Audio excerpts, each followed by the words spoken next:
समय पहले की बात है। एक गांव में राधा नाम की एक औरत रहती थी। राधा बहुत ही समझदार थी। उसके पास एक भेड़ थी, भेड़ जो दूध देती। राधा उसमें से कुछ दूध बचा लेती। उस दूध से वो दही जमाती, दही से मक्खन निकाल लेती। छाछ तो वो पी लेती, लेकिन मक्खन से घी निकाल लेती। उस घी को राधा एक मटकी में डाल लेती। धीरे धीरे मटकी घी से भर गई। राधा ने सोचा, अगर घी को नगर में जाकर बेचा जाए तो काफी पैसे मिल जाएंगे। इन पैसों से वो घर की जरूरत का कुछ सामान खरीद सकती है। इसलिए वो घी की मटकी सिर पर उठाकर नगर की ओर चल पड़ी। उन दिनों आवाजाही के अधिक साधन नहीं थे। लोग अधिकतर पैदल ही सफर करते थे। रास्ता बहुत लंबा था, गर्मी भी बहुत थी, इसलिए राधा जल्दी ही थक गई। उसने सोचा, थोड़ा आराम कर लूं। आराम करने के लिए वो एक वृक्ष के नीचे बैठ गई। घी की मटकी उसने एक तरफ रख दी। वृक्ष की शीतल छाया में बैठते ही राधा को नींद आ गई। जब उसकी आंख खुली तो उसने देखा, घी की मटकी वहां नहीं थी। उसने घबराकर इधर उधर देखा। उसे थोड़ी दूर पर ही एक औरत अपने सिर पर मटकी लिए जाती दिखाई दी। वो उस औरत के पीछे भागी। उस औरत के पास पहुंच राधा ने अपनी मटकी झट पहचान ली। राधा ने उस औरत से अपनी घी मटकी मांगी।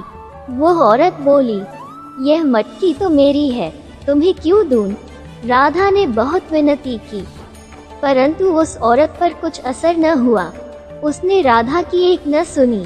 राधा उसके साथ साथ चलती नगर पहुंच गई। नगर में पहुंचकर राधा ने मटकी के लिए बहुत शोर मचाया। शोर सुनकर लोग एकत्र हो गए।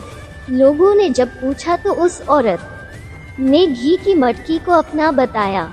लोग निर्णय नहीं कर पाए कि वास्तव में मटकी किसकी है, इसलिए वे उन दोनों को हाकिम की कचहरी में ले गए। राधा ने हाकिम से कहा, हुजूर, इस औरत ने मेरी घी की मटकी चुरा ली है, मुझे वापस नहीं कर रही। कृपया इससे मुझे मेरी मटकी दिला दें। मुझे ये घी बेचकर घर के लिए ज़रूरी सामान खरीदना है। तुम्हारे पास ये घी कहाँ से आया और इसने कैसे चुरा लिया? हाकिम ने पूछा।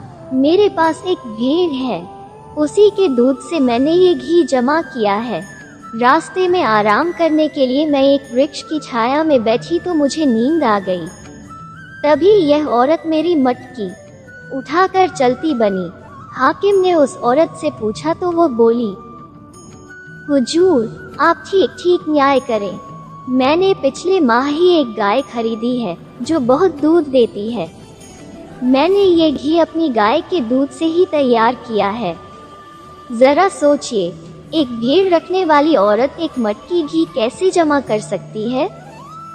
हाकिम भी दोनों की बातें सुनकर दुविधा में पड़ गया। वो भी निर्णय नहीं कर पा रहा था कि वास्तव में घी की मटकी किसकी है।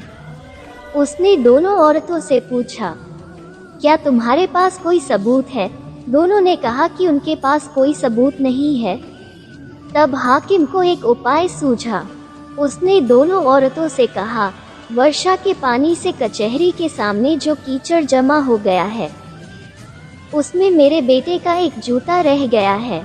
तुम पहले वो जूता निकाल कर लाओ, फिर मैं फैसला करूँगा। राधा और वो औरत कीचड़ में घुसकर जूता ढूंढने लगी। वे बहुत देर तक कीचड़ में हाथ पांव मारती रहीं, परंतु उन्हें जूता नहीं मिला। तब हाकिम ने उन्हें वापस आ जाने को कहा। दोनों कीचड़ में लथपथ हो गई थी।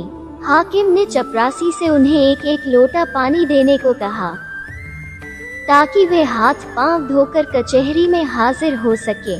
दोनों को एक एक लोटा पानी दे दिया गया।